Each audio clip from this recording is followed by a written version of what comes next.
Kepercayaan umat Katolik kalau Yesus benar-benar hadir dalam hosti atau roti yang telah dikonsekrasi dalam perayaan Ekaristi adalah kepercayaan yang disertai tanda-tanda dan mujizat Tuhan.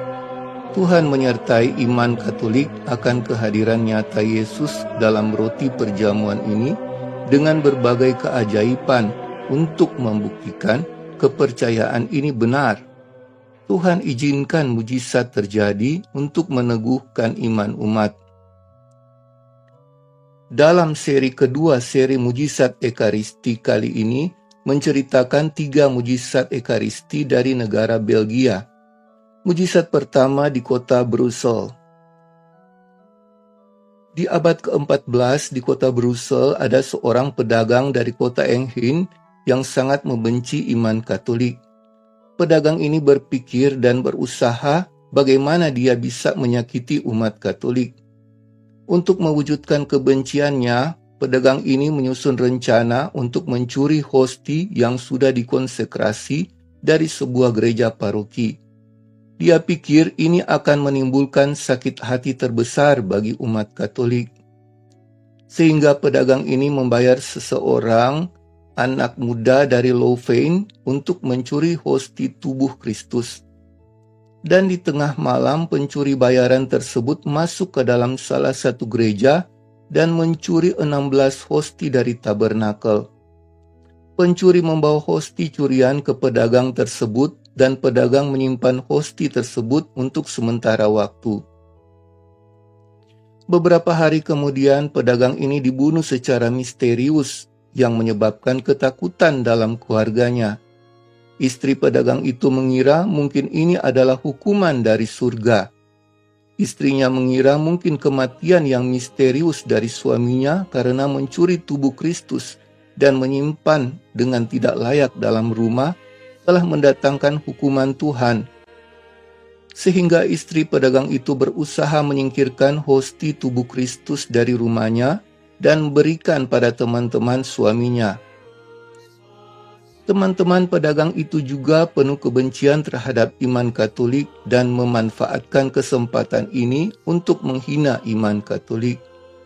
Mereka mau buktikan kalau roti yang dipercaya umat Katolik sudah berubah rupa menjadi tubuh Tuhan tidaklah benar.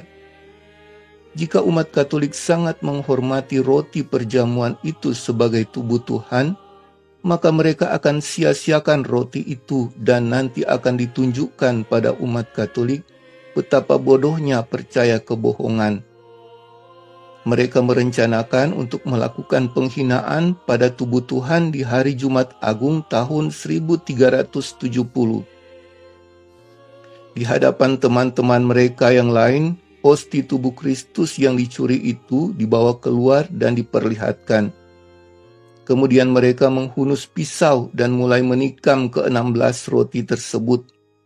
Hosti tubuh Kristus yang dirusak tiba-tiba mulai berdarah di depan mata mereka. Dan para pencuri yang melakukan penodaan segera diliputi ketakutan. Darah terus mengalir dari luka pisau. Tuhan membuktikan kebenaran iman Katolik akan kehadiran nyata Tuhan dalam roti yang sudah dikonsekrasi adalah tubuh Kristus. Tuhan seakan-akan berbicara lewat peristiwa ini kepada semua manusia kalau Dia benar-benar nyata dalam rupa roti. Roti itu bukan lagi roti biasa. Roti itu bukan simbol tubuh Kristus seperti yang diyakini sebagian orang. Roti itu kudus dan jangan perlakukan dengan tidak pantas, apalagi mencincang dengan pisau. Mereka yang membenci iman Katolik dan mau permainkan roti tubuh Kristus yang sangat dihormati umat Katolik sekarang menjadi ketakutan. Segera dengan cepat mereka kumpulkan hosti tubuh Kristus dan membawa ke seorang Katolik yang mereka kenal. Mereka diliputi rasa bersalah yang terus membebani sehingga mereka pergi mengakui cerita itu kepada pastor di gereja Notre Dame dan mereka diserahkan kepada pihak yang berwenang setempat. Hosti yang telah berdarah dibawa dalam prosesi ke katedral Saint Hudula. Kita masih akan lanjut bahas tentang mujizat Ekaristi di Brussel, Belgia ini, dan dua mujizat lainnya di negara Belgia ini, yaitu mujizat Ekaristi di Bou Seigneur Isaac yang diawali dengan penampakan Yesus yang katakan akan adanya mujizat di gereja Ishak, dan satu mujizat Ekaristi lagi di mana hosti yang dicuri ditemukan tetap utuh sekalipun berhari-hari diguyur hujan. Sebelum kita lanjut, jangan lupa like, share, dan yang belum subscribe channel ini di-subscribe ya. Dan yang ingin mendapat pemberitahuan video kami selanjutnya, hidupkan lonceng.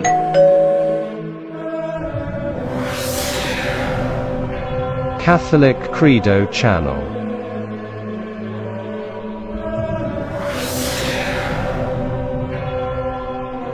Mujizat Ekaristi di Brussel, negara Belgia ini adalah salah satu dari 100 lebih mujizat Ekaristi yang diakui gereja Katolik.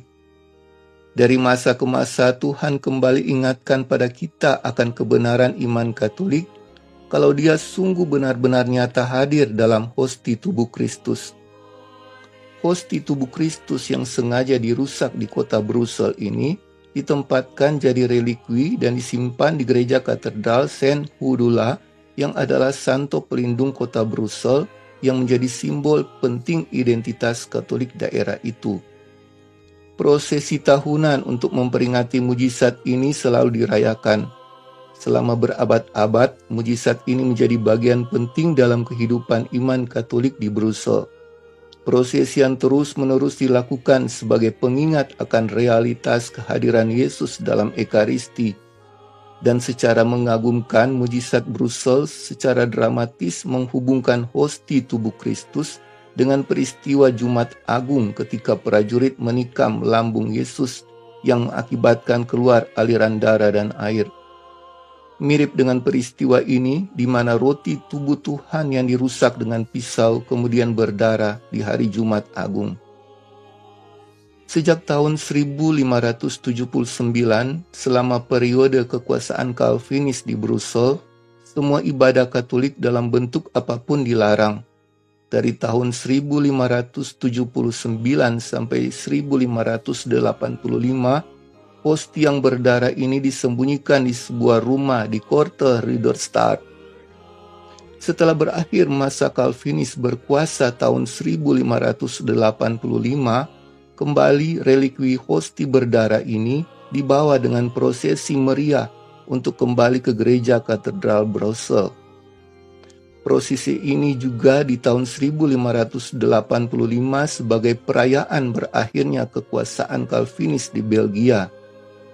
Bahkan yang menambah keajaiban sehingga hosti di Brussel ini dikatakan memiliki mujizat ganda, karena setelah menjalani masa persembunyian di kekuasaan Calvinis, hosti tetap bertahan utuh, padahal hosti disimpan di tempat yang tidak layak, tetapi hosti tetap tidak rusak. Tahun 1870 diadakan peringatan tahun Yobel dari mujizat Ekaristi kota Brussel. Tapi perayaannya diboikot oleh kaum liberal dan otoritas gereja memutuskan untuk membatalkan perayaan. Demikian mujizat Ekaristi yang sangat populer di negara Belgia. Bahkan prosesi tahunannya sempat menjadi acara negara selama beberapa tahun. Kita masih akan membahas dua mujizat Ekaristi di negara Belgia lainnya. Mujizat Ekaristi di Bou Seigneur Isaac. Di hari Selasa sebelum hari Pentakosta di tahun 1405, Tuhan menampakkan diri dengan luka-lukanya pada John de Holdenberg, seorang yang merupakan penguasa di tempat itu. Dalam dua kali penampakan, Yesus tidak berkata apa-apa, dan pada penampakan di malam ketiga, barulah Tuhan yang menampakkan diri berkata kepada John, "Pergilah ke kapel Ishak dan kamu akan menemukan aku di sana." Di saat yang sama, pastor paroki Peter Oos mendengar suara yang meminta dia untuk mempersembahkan misa di kapel Ishak. Dan pastor tersebut mengajak semua umat beriman untuk hadir dalam misa di Kapel Ishak, termasuk John de Huldenberg. Seperti biasa, imam memulai misa, dan keajaiban terjadi saat imam membuka kopral. Dia melihat ada partikel hosti tubuh Kristus besar yang telah dikonsekrasi di hari Selasa sebelumnya. Imam mengambil hosti, tapi ternyata roti tubuh Kristus tersebut telah menempel di kopral. Ketika imam berusaha mengambil hosti yang menempel itu, tiba-tiba hosti mulai berdarah. Imam menjadi pucat dan ketakutan. John de Huldenberg teringat akan perkataan Tuhan dalam penampakannya di hari terakhir, bahwa John akan bertemu dengan Tuhan di kapel tersebut. John yang mengamati kejadian itu datang dan menghibur Pastor Peter dan katakan, "Jangan takut, mujizat ini dari Tuhan." Dan John bercerita tentang penampakan Tuhan yang dia alami 3 malam berturut-turut. Darah terus mengalir sampai hari Selasa sesudah hari Pentakosta. Darah terus mengalir sampai seluruh kopral berlumuran darah, kemudian menggumpal dan setelah itu mengering. Keajaiban mukjizat Ekaristi di Kapel Ishak ini dilihat dan dibuktikan banyak orang. Uskup Peter Daly diberitahu apa yang terjadi. Kemudian uskup putuskan untuk penyelidikan secara pribadi, dan kopral berdarah disimpan uskup selama 2 tahun. Setiap upaya untuk menghilangkan noda darah pada kopral tidak ada gunanya. Uskup kemudian membuka penyelidikan di mana kesaksian dikumpulkan. Pada tanggal 3 Mei 1413, uskup mengizinkan kopral untuk dihormati sebagai relikwi dan mengizinkan diadakan prosesi umum sakramen Maha Kudus untuk memperingati mujizat. Dan setiap tahun pada hari Minggu setelah pesta kelahiran Maria, warga Bou Senyor Ishak berkumpul dan berdoa untuk merayakan sekaligus mengenang mujizat Ekaristi ini. Hosti dan kopral yang menjadi bukti mujizat Ekaristi dipajang di Kapel Ishak. Di lokasi yang sama juga ada biara yang merupakan peninggalan Santo Charbel. Di tempat ini setiap hari diadakan misa harian, vesper, dan adorasi. Mujizat Ekaristi terjadi dan terus terjadi dalam berbagai cerita berbeda di tempat yang berbeda dan waktu yang berbeda. Tuhan menyatakan berulang-ulang kepada dunia kalau Dia serius mengatakan roti itu benar-benar adalah tubuhnya dan anggur perjamuan itu adalah darahnya. Memang sulit untuk diterima, harus menerimanya dalam iman yang sungguh percaya kalau Tuhan tidak pernah berdusta. Sabda Tuhan dalam 1 Korintus bab 11 ayat 29-31, "Karena barang siapa makan dan minum tanpa mengakui tubuh Tuhan, ia mendatangkan hukuman atas dirinya. Sebab itu, banyak di antara kamu yang lemah dan sakit, dan tidak sedikit yang meninggal. Kalau kita menguji diri kita sendiri, hukuman tidak menimpa kita." Di sini kita lihat Tuhan sedikit keras dalam ajaran ini. Hukumannya berat jika kita menyangka roti itu adalah tubuh Tuhan. Kita diharap untuk menjaga kesucian, memeriksa diri sebelum menerima tubuh Tuhan. Mujizat Ekaristi di Herentals, Belgia. Pada tahun 1412, Jan van Langerstede pergi menginap di sebuah hotel tidak jauh dari kota Herentals. Besoknya dia berniat mencuri benda-benda suci dari gereja dan nanti akan menjualnya. Sehari setelah kedatangannya di Herentals, dia pergi ke desa terdekat, Puderle. Dia memasuki gereja paroki dan tanpa diketahui, yang mencuri piala dan siborium berisi 5 hosti yang telah dikonsekrasi. Pada saat Yang kembali ke Herentals, di tempat yang dikenal sebagai The Hihe, Dia merasa seolah-olah ditarik oleh kekuatan misterius yang menahannya untuk melanjutkan perjalanannya. Baik maju ataupun mundur atau ke kiri ke kanan tidak bisa. Jadi dia mencoba untuk menyingkirkan hosti dengan melemparkan ke sungai, tetapi setiap usahanya untuk melakukan tidak ada gunanya. Ian berada di ambang keputusasaan ketika dia melihat sebuah ladang tidak terlalu jauh dengan liang kelinci besar, di mana Yang langsung menyembunyikan hosti-hosti di tempat itu. Sesudah itu Yang dapat mampu kembali ke Herentals. Sementara itu, Hakim Kota Gilbert de Pape mulai melakukan penyelidikan untuk menemukan siapa pencuri di gereja Pouderley. Dan yang ada di antara para tersangka. Polisi menggeledah koper dan barang bawaannya dan menemukan piala dan siborium. Yang kemudian mengakui segalanya kecuali perbuatannya yang telah membuang hosti tubuh Kristus. Yang dijatuhi hukuman mati, dan saat dia sudah dalam proses hukuman mati, seorang imam menawarkan untuk Yang membersihkan jiwanya sebelum meninggal serta mengakui kesalahan yang dia sembunyikan. Yang mengakui kalau dia telah perlakukan hosti kudus dengan sia-sia. Dia beritahu kalau 5 hosti itu telah dibuang di liang kelinci. Mendengar pengakuan Yang, hakim menangguhkan eksekusi hukuman mati dan memerintahkan Yang untuk menunjukkan tempat di mana ia membuang hosti tubuh Kristus. Kerumunan besar orang mengikuti mereka, dan segera setelah mereka tiba di lapangan tempat Yang membuang hosti, mereka melihat hosti bercahaya, diatur dalam bentuk salib. Anehnya, hosti tubuh Tuhan tetap utuh, terlepas dari cuaca, tidak rusak sekalipun berhari-hari diguyur hujan. Dan 5 hosti tersebut segera dibawa kembali dalam prosesi.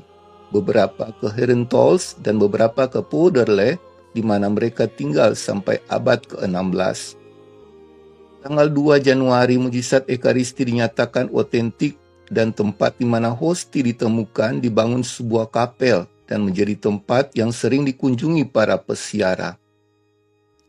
Setiap tahun 2 lukisan yang menggambarkan mujizat Ekaristi Herentals dibawa dalam prosesi ke lapangan tempat kapel di mana hosti ditemukan. Demikian 3 kisah mujizat Ekaristi di negara Belgia. Masih banyak kisah mujizat Ekaristi yang terjadi meneguhkan iman umat Katolik di setiap masa. Adakah kita masih ragu akan kehadiran nyata Yesus dalam sakramen Maha Kudus? Apa kita masih menganggap roti itu hanyalah simbol tubuh Kristus? Sampai jumpa di video selanjutnya. Yang belum subscribe channel ini, di-subscribe ya. Bila video ini telah jadi berkat bagimu, bagikan ke yang lain supaya semakin banyak yang menerima berkat lewat video ini. Tuhan Yesus memberkati.